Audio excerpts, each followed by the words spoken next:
Welcome everyone. क्या हाल चाल आप सभी लोगों के, और आई होप आप सभी लोगों की पढ़ाई बढ़िया चल रही होगी। और आपने इसका लेक्चर नंबर 1 मतलब पार्ट 1 इसका देख लिया होगा, एटॉमिक स्ट्रक्चर देख लिया होगा। एग्जाम की तैयारी अच्छी चल रही होगी। अब यहाँ पर आप प्रैक्टिस क्वेश्चंस भी कर रहे हैं तो और ज़्यादा अच्छी हो जाएगी। अब दोस्तों के साथ भी ज़रूर शेयर करिए, क्योंकि मैं देख पा रहा हूँ बहुत ज़्यादा कम शेयर कर रहे हैं, मतलब वॉच आवर्स बेसिकली कम आ रहे हैं, तो आप सभी लोग ज़्यादा वीडियोज़ नहीं देख रहे। तो ये चाहूंगा कि वीडियोस ज़्यादा से ज़्यादा देखिए, बिकॉज दैट मैटर्स कि मतलब कितने लोग देख रहे हैं, उसी हिसाब से फिर आगे का कंटेंट देखा जाएगा। कि अगर ज़्यादा लोगों को अच्छा लग रहा है तो मतलब वॉच आवर्स बढ़ रहे हैं, ज़्यादा लोग देख रहे हैं, तो वो ज़्यादा मैटर करता है। सब्सक्राइबर्स तो वैसे इनऑर्गेनिक कोई भी कर सकता है, बट वो इतना मैटर नहीं है। मैटर ये करता है कि क्या लोगों को चीज़ अच्छी लग रही है, कंटेंट अच्छा लग रहा है। सो प्लीज़ ज़्यादा से ज़्यादा इसको शेयर करिए, ताकि सारे बच्चे फर्स्ट ईयर में जहाँ जहाँ भी अक्रॉस द डी यू हैं, वो सारे लोग ये क्वेश्चन देख पाएँ और अपनी तैयारी को और अच्छे से कर पाएँ। तो फिर पिछला लेक्चर हमारा हो गया था। अब यहाँ पर जो बचे हुए टॉपिक्स थे कुछ, उनसे क्वेश्चन गए। फर्स्ट में आई गेस हमने स्लिटर्स रूल्स देखा था, और भी चीज़ें थी वो फर्स्ट लेक्चर में देख ली थी। तो और इनऑर्गेनिक का हमारा फर्स्ट चैप्टर एटॉमिक स्ट्रक्चर भी हो चुका है, तो उसकी भी लिंक डिस्क्रिप्शन में डलवा देंगे। बाकी आई टैब पर भी आपको एक आध लिंक मिल जाएगी, तो वहां से भी आप देख सकते हैं। तो चलिए फिर स्टार्ट करते हैं आज का हमारा lecture. Using Pauling's method calculate the radii of Na positive and fluoride negative ion. The observed internuclear distance in NF crystal is 213 picometer. So what is exactly happen कि यहाँ पे रेडियस ऑफ Na पॉजिटिव और radius fluoride negative का हमें individual निकालना है bye पॉलिंग्स method. अब यहाँ पे इन्होंने इंटर न्यूक्लियर डिस्टेंस दे रखा है इनके क्रिस्टल लैटिस में 213। So what does it mean कि यहाँ पे इन दोनों का जो सम है वो हमारा 213 पिकोमीटर होता है। या आई गेस फेमस वेराइटी आपको आयनिक कंपाउंड में भी शायद ऐसे क्वेश्चंस मिलेंगे, तो वहां भी करेंगे। यहाँ पॉलिंग्स का नाम था तो इसलिए इस वाली पीपीटी में ले लिया गया ये क्वेश्चन। सो लेट अस सी कैसे करते हैं। तो अब हमें पता है किसी भी चीज का रेडियस क्या वो इन्वर्सली प्रोपोर्शनल होता है इफेक्टिव न्यूक्लियर चार्ज के। Yes sir. जितना ज्यादा इफेक्टिव न्यूक्लियर चार्ज होगा मतलब उतना ज्यादा बेसिकली पॉजिटिव चार्ज होगा न्यूक्लियस पर, उतना ज्यादा इलेक्ट्रॉन को अपनी तरफ खींचेगा, और जितना ज्यादा इलेक्ट्रॉन पुल होंगे उतना छोटा साइज होगा। ये सर। तो इफेक्टिव न्यूक्लियर चार्ज ज्यादा, रेडियस कम, या रेडियस ज्यादा तो इफेक्टिव न्यूक्लियर चार्ज कम होता है।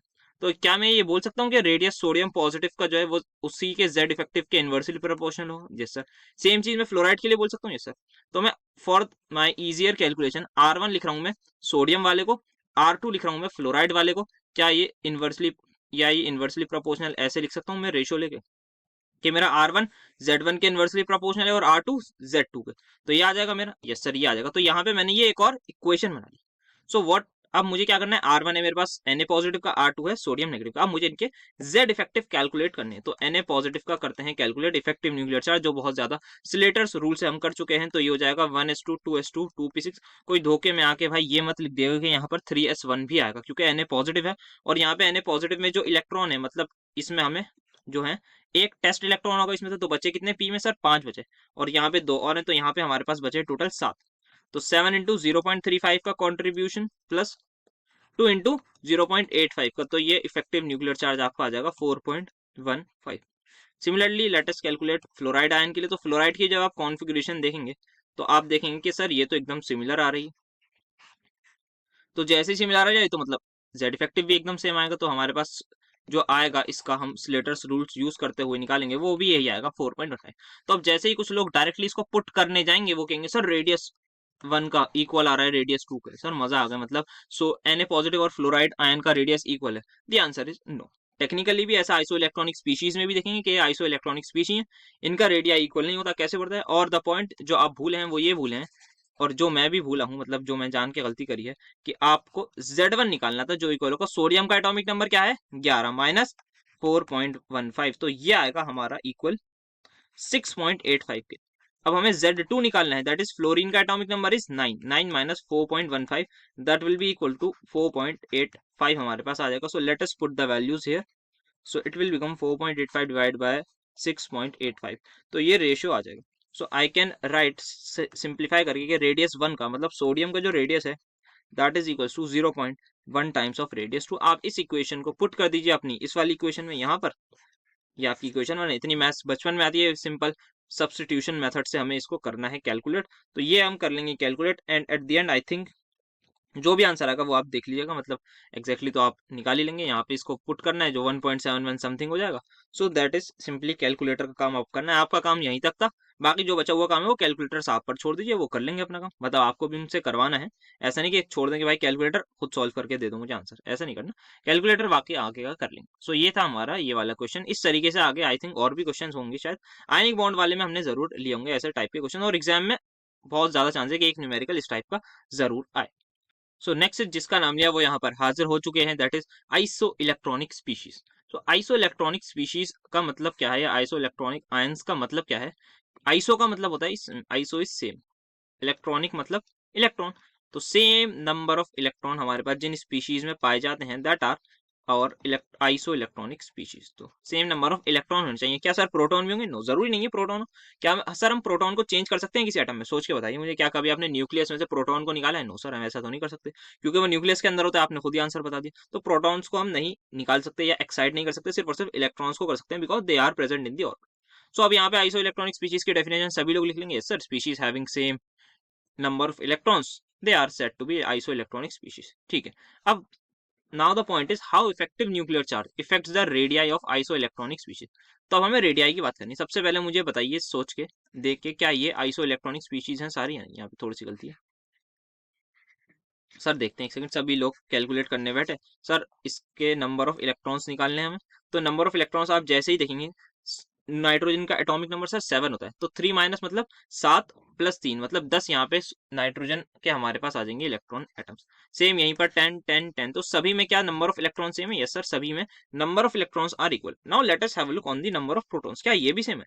Okay sir. सर यहाँ पे 10 ही होंगे, क्यों 10 होंगे? 3 माइनस है नहीं भाई, क्या आप सभी लोग भूल गए कि एटॉमिक नंबर के इक्वल होता है हमारा नंबर ऑफ प्रोटॉन्स? इलेक्ट्रॉन्स भी होते हैं, बट यहाँ पे एडिशनल हम प्रोटॉन्स को कोई ऐड नहीं कर सकते। तो प्रोटॉन्स 7, यहाँ पे प्रोटॉन्स 8 9 10 11। ये चीज आपको ऐसे एग्जाम में प्रॉपरली बनानी है। यहाँ पे आप थोड़ा सा लिख देगा नंबर ऑफ इलेक्ट्रॉन्स, एरो डाल दीजिएगा, नंबर ऑफ प्रोटॉन्स, ये आ जाएंगे सारे। अब सोच के बताइए, प्रोटॉन्स बढ़ रहे हैं, इलेक्ट्रॉन्स कांस्टेंट है, तो what will be the effect? Sir अगर प्रोटॉन्स बढ़ रहे हैं, प्रोटॉन्स का काम क्या होता है? सर प्रोटॉन्स का काम होता है कि जो अट्रैक्शन करते हैं वो इलेक्ट्रॉन्स को अट्रैक्ट करते हैं। यहाँ पर अगर हम देखें, यहाँ पर ये 7 प्रोटॉन्स इन 10 इलेक्ट्रॉन्स को हेल्ड करके रख रखे हैं, और यहाँ पर 8 इलेक्ट्रॉन्स ने इन 10 इलेक्ट्रॉन्स को हेल्ड कर रखा है। खुद ही सोच के बताइए कौन अच्छे से टाइटली हेल्ड कर लेगा कंपैरिजन में। अभी मैं इन दोनों की बात कर रहा हूँ, 7 और 8 की। सर ऑब्वियस सी बात है, 8 प्रोटॉन से ज्यादा है, अच्छे से यही संभालेंगे। ज्यादा लोग होंगे ज्यादा संभालेंगे। सेम बात है कि सर ज्यादा लोग होंगे तो अच्छे से काम कर पाएंगे, कम लोग होंगे तो कम टीम वर्क होगा। तो यहाँ पे टीम वर्क ज्यादा है हमारा प्रोटॉन्स का। तो इसका मतलब अगर ये टाइटली हेल्ड कर लेंगे as compare to nitrogen ion, तो खुद ही सोच के बताइए क्या एक तरीके से पुल नहीं लगेगा और हमारा जो साइज है वो छोटा नहीं हो जाएगा? ये जो है टाइटली हेल्ड करेंगे as compare to nitride ion, तो यहाँ पर क्या होगा? यहाँ पर सर ये इसको टाइटली हेल्ड करेंगे, मतलब जो साइज में थोड़ा सा श्रिंकेज आ जाएगा, जितना आना चाहिए था। इलेक्ट्रॉन सेम है, प्रोटॉन सेम है, और यहाँ पर हमारे पास क्या प्रॉब्लम है? सर यहाँ पे प्रॉब्लम कुछ नहीं है, बस ये है कि प्रोटॉन उसके पास ज्यादा है, क्योंकि इसका एटॉमिक नंबर ज्यादा है। अगर एटॉमिक नंबर ज्यादा तो प्रोटॉन्स ज्यादा, तो वो टाइटली हेल्ड करेंगे, मतलब अपनी तरफ खींच के रखेंगे, मतलब जो साइज है वो कंपैरिजन में कम हो जाएगा। तो यहाँ पे साइज कम हो जाएगा। सेम थिंग आप आगे अप्लाई करिए। सर और ज्यादा तो मतलब और ज्यादा टाइटली खींचेंगे। सर और ज्यादा प्रोटॉन मतलब और अच्छे से खींचेंगे। सर यहाँ तो इलेक्ट्रॉन से भी ज्यादा है सर, ये तो बहुत ही ज्यादा अपनी तरफ खींच लेंगे इलेक्ट्रॉन्स को। तो जितना ज्यादा वो अट्रैक्ट करेंगे, जितना ज्यादा वो पुल क्रिएट होगा, जितना ज्यादा वो टाइटली हेल्ड करेंगे, उतना श्रिंकेज आएगा साइज में। तो इस तरीके से आपको पूरी कहानी लिखनी है कि सबसे पहले आप ये बना दिएगा नंबर ऑफ प्रोटॉन्स और इलेक्ट्रॉन्स की टेबल। फिर आप बता दिएगा कि इन आराम से डिटेल में लिखिएगा इसको, अगर शायद लंबा ही क्वेश्चन आएगा। in nitride ion we have 7 protons and 10 electrons, so that means 7 protons are holding only 7 protons are holding 10 electrons। then you will see कि मतलब इतने अच्छे से नहीं आ पाएंगे, they can't held as much tightly as in the oxygen, because oxygen have 8 protons which is basically one more than this। so you will write in this manner। ऐसे ही आप fluoride के बारे में लिखिएगा कि इसमें 9 है, उसमें आप लिखिएगा 10 है, उसमें 11 है, तो इतने ज्यादा हो जाएंगे। तो बहुत ही अच्छे तरीके से they will be able to held them, और जिसकी वजह से एक साइज में श्रिंकेज आ जाएगा। सो आप इफेक्टिव न्यूक्लियर चार्ज का कंसेप्ट क्या हुआ? सर सिंपल हो गया, प्रोटॉन ज्यादा तो इफेक्टिव न्यूक्लियर चार्ज ही हमारे ज्यादा ही होंगे। सो अगर हमारे पास और इलेक्ट्रॉन सेम है हमारे पास, so as number of electrons are same but the number of protons are constantly increasing, hence our effective nuclear charge is also increasing, and we just saw the question अभी के हमारे पास जो effective nuclear charge है वो inversely proportional भी होता है हमारे रेडियस के। तो सेम यहीं पर हो रहा है, आप देख लीजिए यहाँ पर आप देख सकते हैं इफेक्टिव न्यूक्लियर चार्ज बढ़ता जा रहा है हमारे पास, और साइज क्या हो जाएगा सर, छोटा हो जाएगा। ये जो आपने एरो लगाया है ये आपने उल्टा लगा दिया है, अच्छा याद आया, ये सबसे बड़ा साइज का होगा क्योंकि टाइटली हेल्ड नहीं है, ये लूजली हेल्ड है। तो साइज का ये हमारे पास प्रॉपर एरो होगा। इफेक्टिव न्यूक्लियर चार्ज हमारा इधर बढ़ता जा रहा है, प्रोटॉन्स बढ़ते जा रहे हैं इसमें, तो हमारा ये इनवर्सली प्रोपोर्शनल जाएगा। सो आई होप ये भी आपको क्लैरिटी होगी, और आई थिंक इससे भी रिलेटेड क्वेश्चन आपको मिलेंगे। ये वाला हो सकता है आपको के पॉजिटिव Cl नेगेटिव, इस टाइप की वैरायटी आपको देखने को मिल सकती है, तो ये क्वेश्चंस मिल सकते हैं। गिव एल्फ्रेड होगा ये शायद, Alfred Rochow's scale of electronegativity, calculate the electronegativity of silicon atom using this scale, the covalent radius हमें दे रखा है। तो यहाँ हमें एल्फ्रेड रॉशो स्केल की बात करनी है। तो यहाँ पर इन्होंने जो बताया था कि electronegativity of any atom is equals to 0.359 into effective nuclear charge divided by जो हमारा रेडियस है उसका स्क्वायर प्लस 0.744। तो ये इन्होंने फॉर्मूला दिया था, इसकी थ्योरी भी आई गेस होगी आपके नोट्स वगैरह में, तो वहां से भी आप थोड़ा बहुत देख लीजिएगा। तो इन्होंने बस, आप इसमें क्या लिखना है, इसमें आप लिख देंगे कि भाई इलेक्ट्रोनेगेटिविटी उन्होंने बताई थी कि जो हमारा एटॉमिक रेडियस होता है उस पर डिपेंड करती है या कोवलेंट रेडियस पर, as well as effective nuclear charge पर। सो यू विल राइट के electronegativity is directly proportional to the effective nuclear charge and inversely proportional to the atomic radius. So you and inversely proportional to the square of the atomic radius या covalent radius. So we will write in this manner Alfred Roshows के बारे में। So इनके बारे में we can also say कि जो इन्होंने Alfred Rosho ने इलेक्ट्रोनेगेटिविटी की वैल्यूज दी थी, इन्होंने by considering the electrostatic force को कंसिडरेशन में लेते हुए दी थी। इलेक्ट्रोस्टैटिक की spelling electrostatic force exerted by effective nuclear charge, bye effective nuclear charge के को कंसिडरेशन में देखते हुए ली थी ऑन द वैलेंस इलेक्ट्रॉन। तो इस तरीके से इन्होंने कुछ करा था, ये कंसिडरेशन करी थी for their electronegativity scale. Then इन्होंने जो बोला था कि जो हमारा कोलम्बिक इलेक्ट्रिक फील्ड है at the surface of an atom, the coulombic electric field at the surface of an atom is proportional to the z effective divided by radius का square, ये इन्होंने बोला था। फिर इन्होंने अपना फाइनली जो इलेक्ट्रोनेगेटिविटी थी एज पर एल्फ्रेड रॉशो, वो यहाँ पर इन्होंने दी कि प्रोपोर्शनल है हमारी to the coulombic electric field के, डायरेक्टली प्रोपोर्शनल है हमारी electronegativity, and they have derived their complete formula by this. सो ये था हमारे पास in case of Alfred Rochow. Now let us calculate जो हमें सिलिकॉन की इलेक्ट्रोनेगेटिविटी नहीं, हाँ इलेक्ट्रोनेगेटिविटी जो हमें कैलकुलेट करनी है। So let us have a look. तो यहाँ हमें क्या क्या दे रखा है for silicon, we are, silicon क्या होता है सबसे पहले, एटॉमिक नंबर इसका होता है 14। सो एटॉमिक नंबर है हमारे पास इसका 14, इसका हमें रेडियस दे रखा है। So what's the value of radius, let's have a look, 1.175। तो ये एंगस्ट्रॉन्ग में हमें दे रखा है, ठीक है सर। तो रेडियस एंगस्ट्रॉन्ग में वैसे भी चाहिए होता है। नाउ सिलिकॉन की अगर हम बात करें तो यहाँ पे इसका सबसे पहले हमें क्या निकालना है सर, इसका जेड इफेक्टिव निकालना है। So that will be equal to 14 minus sigma या शील्डिंग कांस्टेंट, जो कि हम सीख चुके हैं बहुत ही ज्यादा तरीके से। तो यहाँ अब मैं माइंड में ही कर रहा हूँ उसको। तो यहाँ पे हमें दे रखा है लास्ट वाला शेल जो होगा उसमें 3s2 और 3p2 होगा, एक इलेक्ट्रॉन हटा देंगे तो कितना बचा सर, सिग्मा निकालना है। तो एक इलेक्ट्रॉन हटा दिया, मतलब क्योंकि टेस्ट इलेक्ट्रॉन है तो 3 बचे, तो 3 इंटू 0.35। उससे बराबर वाला क्या है सर, सेकंड शेल में कितने इलेक्ट्रॉन सर, 8 होते हैं, तो 8 इंटू 0.85 डायरेक्टली करेंगे। फर्स्ट शेल में कितने सर, 2 इलेक्ट्रॉन, तो 2 इंटू 1 करूंगा, तो ये आ जाएगा मेरे पास 4.15 के इक्वल, नहीं 4.15 नहीं, थोड़ा ज्यादा आएगा सॉरी, 14 माइनस वो करके आ रहा है 4.5, तो 14 माइनस सिग्मा जो है फाइनली जेड इफेक्टिव मेरे पास आ रहा है 4.15। तो जेड इफेक्टिव आ गया, और क्या चाहिए सर, कुछ नहीं चाहिए, क्या चाहिए देखिए आप बताइए मुझे, 0.359 क्या हमें चाहिए, नो सर ये तो है, जेड इफेक्टिव निकाल लिया। आर दे रखा है 0.744, सर ये भी हमें चाहिए नहीं, ये भी दे रखा है क्योंकि ये कॉन्स्टेंट वैल्यू है। ये लिखेंगे 0. दिस इंटू 4.15 डिवाइड बाय इसका square, so we'll get the value ultimately as 1.8। तो ये हम इसकी इलेक्ट्रोनेगेटिविटी ऑफ सिलिकॉन निकालेंगे through Alfred Rochow scale. Now we need to tell the simplest question की ट्रेंड्स बताइए, variation of valency in groups and periods of S and P block element. इसमें बताने की जरूरत ही कुछ नहीं पड़ेगी। सोडियम के साथ क्या आता है सर, मैग्नीशियम आता है। इसके नीचे आप ले लीजिए पोटेशियम और कैल्शियम, बाकी हम नीचे नीचे जाते रहेंगे। इन सभी की मुझे बताइए ऑक्सीडेशन स्टेट बोलना है, ऑक्सीडेशन स्टेट या वैलेंसी क्या होती है सर, वैलेंसी वही कि कितने इलेक्ट्रॉन ये लॉस कर देते हैं बॉन्ड बनाने के लिए, सर ये के पॉजिटिव इसमें बोलते हैं। तो अगर मैं बात करूं along a period in S block की बात कर रहा हूं, तो एस ब्लॉक में along a period across a period on moving from left to right क्या हो रहा है सर, वैलेंसी इंक्रीज होती हुई नजर आ रही है। और down the group sir valency same है, क्योंकि सेम ग्रुप की बात आ जाएगी ना सर, अगर हम ग्रुप में जाएंगे तो सेम ग्रुप है तो सेम ग्रुप की वैलेंसी सेम होती है, तो यही होगा हमारे पास। और अब यहाँ पे वैलेंस इलेक्ट्रॉन्स की भी बात करें तो वैलेंसी तो इंक्रीज हो रही है, साथ साथ वैलेंस इलेक्ट्रॉन्स भी हमारे इंक्रीज होते हैं। सोडियम के लास्ट शेल में 1 इलेक्ट्रॉन मिलेगा, मैग्नीशियम के में 2 मिलेंगे। Then let us talk about P block element. तो एल्यूमिनियम से ही ले लेता हूँ, aluminium, silicon, phosphorus, sulphur, chlorine, then we have what, neon. तो यहाँ पर हम देखें नंबर ऑफ वैलेंस इलेक्ट्रॉन्स जो है वो कॉन्स्टेंटली इंक्रीज हो रहे हैं। क्या इंक्रीज हो रहे हैं? वैलेंस इलेक्ट्रॉन्स इंक्रीज हो रहे हैं। बट क्या वैलेंसी इंक्रीज हो रही है? The answer is somewhat yes and no, both बोल सकते हैं यहाँ पर। तो यहाँ पे आप क्या लिखेंगे कि अगर मैं बात करूँ 10th क्लास के according, so we will simply say aluminium +3 दिखाता है, सिलिकॉन कोवेलेंट बॉन्ड बनाते हैं तो ये 4 दिखाता है, फॉस्फोरस की हम बोलते हैं -3, सल्फर की 2 नेगेटिव, क्लोरीन की 1 नेगेटिव, नियॉन की कुछ नहीं बोलेंगे। तो ये हम बोलते हैं as per 10th class. But अब यहाँ पे जो वैलेंसी है वो थोड़ा देखना पड़ेगा, तो हम प्रॉपरली ये लिख सकते हैं कि एल्यूमिनियम, सिलिकॉन, फॉस्फोरस, सल्फर की ये वैलेंसी शो होती है। वैलेंसीज हम बोलेंगे कि कितने इलेक्ट्रॉन्स चाहिए टू कंप्लीट देयर ऑक्टेट। तो कितना पॉसिबल है? सर 3 मिलते हैं, ये ऑक्टेट कंप्लीट कर लेंगे, या लूज कर सकते हैं, या गेन, दोनों बातें हो सकती हैं।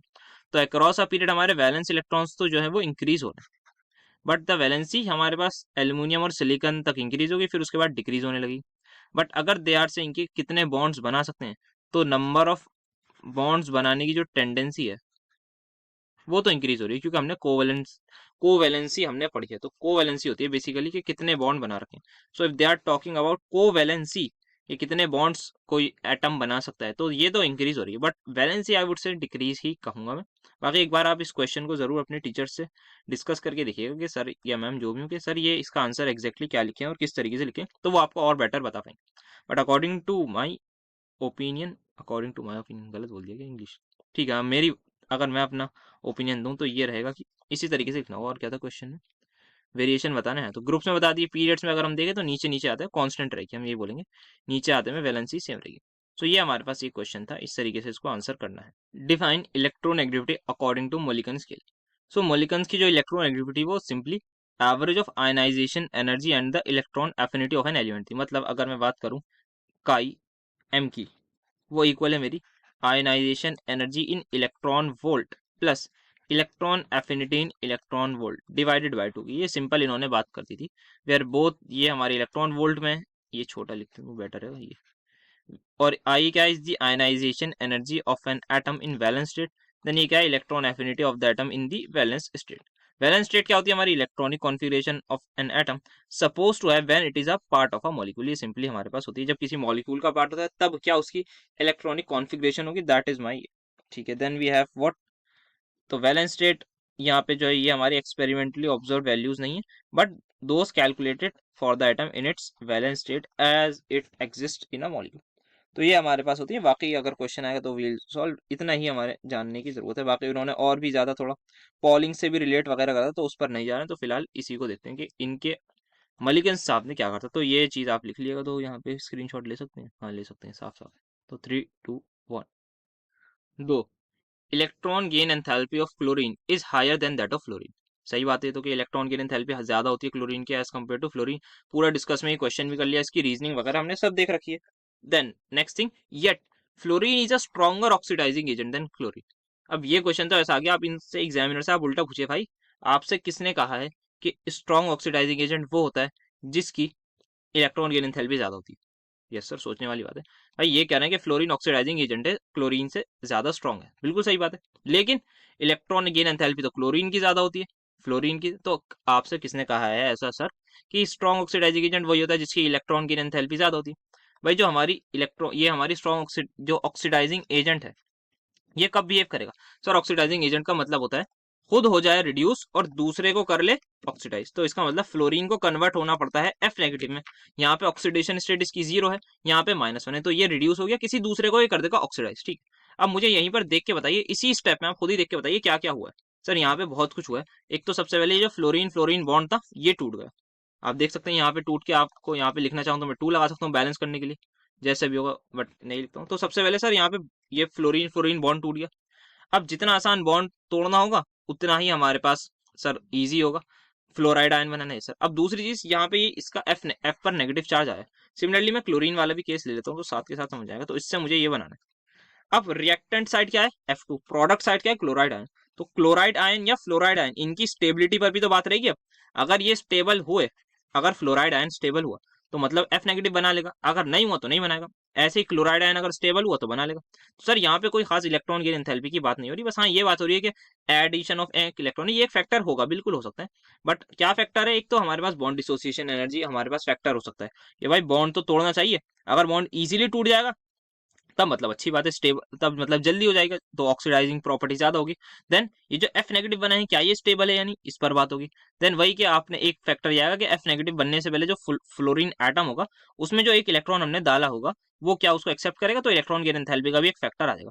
देन हमारे पास जो मेजर 3 फैक्टर होते हैं वो ये होते हैं कि सर फ्लोरीन की इलेक्ट्रॉन नेगेटिविटी हाई है, तो इससे क्या होगा, इससे ये होगा कि जिसकी इलेक्ट्रॉन नेगेटिविटी हाई होती है वो अपने पास नेगेटिव चार्ज को अच्छे से स्टेबल कर सकता है। सबसे पहले ये है हमारे, तो फ्लोरीन जो है हमारे पास उस पर जो नेगेटिव चार्ज है वो हमारे पास उसको स्टेबल बनाता है। देन यहाँ पर हमारे पास क्या है, ये आई थिंक लो होनी चाहिए जितना मुझे ध्यान आ रहा है, low fluorine fluorine bond dissociation energy, because यहाँ पे क्या होता है, फ्लोरीन में क्या होता है, ये जो लोन पेयर्स हैं इनमें आपस में रिपल्जन होती है। तो ड्यू टू दिस रिपल्जन क्या होता है, इसकी बॉन्ड डिसोसिएशन एनर्जी कम हो जाती है एज कम्पेयर टू क्लोरीन। तो क्लोरीन की जो बॉन्ड डिसोसिएशन एनर्जी वो ज्यादा हो जाती है एज कम्पेयर टू फ्लोरीन। तो अगर बॉन्ड डिसोसिएशन एनर्जी ज्यादा है तो ये कन्वर्ट नहीं हो सकता। Then the second and sorry the last one is hydration energy of fluoride ion, मतलब ये F नेगेटिव बन गया। अब इसको स्टेबल जो है वो पानी के मॉलिक्यूल्स हमारे करते हैं। यहाँ पे क्या आता है, यहाँ पर डेल पॉजिटिव और डेल नेगेटिव लगा दीजिए इलेक्ट्रोनेगेटिविटी के थ्रू, तो डेल पॉजिटिव यहाँ पर आएगा, डेल नेगेटिव। तो सर आपने गलत बना दिया, बिल्कुल सही बोला आपने, इसको ऑक्सीजन नहीं करेंगे, इसको हाइड्रोजन एटम्स करेंगे। सो यहाँ पर आपको खुद ही पता लग जाएगा कि यहाँ पर एक फैक्टर बहुत ज्यादा इंपॉर्टेंट रोल प्ले कर रहा है जिसको हम बोलते हैं हाइड्रोजन बॉन्डिंग, जो बहुत ज्यादा स्टेबिलिटी करेगा। तो जब भी आपको सोल्यूशन में डालेंगे हम फ्लोरीन को, किसी से रिएक्शन कराएंगे तो वो ऑक्सीडाइजिंग एजेंट की तरह बिहेव करेगा। तो फ्लोरीन की जो हाइड्रेशन एनर्जी है वो बहुत ज्यादा हाई होती है। हाइड्रेशन एनर्जी क्या होती है सर, अगर किसी भी कंपाउंड को या किसी भी एटम को हमने वाटर में डाला, उसने वाटर के साथ इंटरेक्शन किया, interaction is somewhat related with bond only. तो यहाँ पे अगर बॉन्डिंग हुई तो बॉन्ड कब बनता है सर, एनर्जी रिलीज होती है। तो अगर एनर्जी रिलीज हुई, उसी एनर्जी रिलीज को हम बोलते हैं हाइड्रेशन एनर्जी, जब वो पानी के केस में होती है। तो मतलब F नेगेटिव कोई इंटरेक्शन दिखाएगा वाटर के साथ, कुछ एनर्जी रिलीज होगी। जितनी ज्यादा एनर्जी रिलीज उतनी ज्यादा स्टेबिलिटी है, उतनी कम सर एनर्जी रिलीज ज्यादा तो स्टेबिलिटी कम। ये तो हम बहुत ज्यादा देखते हुए आ रहे हैं, इसको हमने एग्जाम्पल से अच्छे एग्जाम्पल से समझ लिया है कि स्टेबिलिटी इनवर्सली प्रोपोर्शनल होती है हमारी किसके साथ, एनर्जी के साथ। तो अगर एनर्जी ज्यादा रिलीज होगी तो अच्छी बात है, फ्लोराइड आयन जो है स्टेबिलिटी काफी ज्यादा ले लेगा। तो वही हमारे पास यहाँ पर भी हो रहा है। तो यहाँ पे हम लिख देंगे कि लो बॉन्ड डिसोसिएशन एंथैल्पी किसकी, फ्लोरीन की। देन हाइड्रेशन एनर्जी ज्यादा है एज कम्पेयर टू क्लोरीन, और ये ज्यादा है। बट हाँ इलेक्ट्रॉन गेन एंथैल्पी हम मान रहे हैं वो भी एक फैक्टर है। तो बेसिकली 4 फैक्टर्स पे डिपेंड कर रही है हमारी ऑक्सीडाइजिंग एजेंट की प्रॉपर्टी। तो 3 में फ्लोरीन मैच जीत गया, एक जीत गया, तो 3-1 हो गया ना। तो सीरीज आपको पता होगा, क्रिकेट आप सभी लोग देखते होंगे, तो 3-1 से यहाँ पे फ्लोरीन जीत रहा है। तो ये फ्लोरीन है, ये क्लोरीन। अगर 2-2 भी हो जाते तो ड्रॉ होता, फिर सुपर ओवर से देखते हैं। तो यहाँ पे 4 मैच की हमने सीरीज रखी थी जिसमें से 3 मैच फ्लोरीन जीत गया। तो 3 मैच फ्लोरीन जीत गया, तो इतना सभी को कॉमन सेंस से पता है। तो सीरीज कौन जीता सर, फ्लोरीन हमारा सीरीज जीत गया। तो इसी वजह से वो एक स्ट्रॉन्ग ऑक्सीडाइजिंग एजेंट है। Next we have electron affinity of nitrogen is lower than oxygen, ये हमें बताएं। तो somewhat related with ionisation energy के, जैसे हमने क्वेश्चंस करे थे फर्स्ट सेकंड वाले के, उसी तरीके से ये रिलेटेड।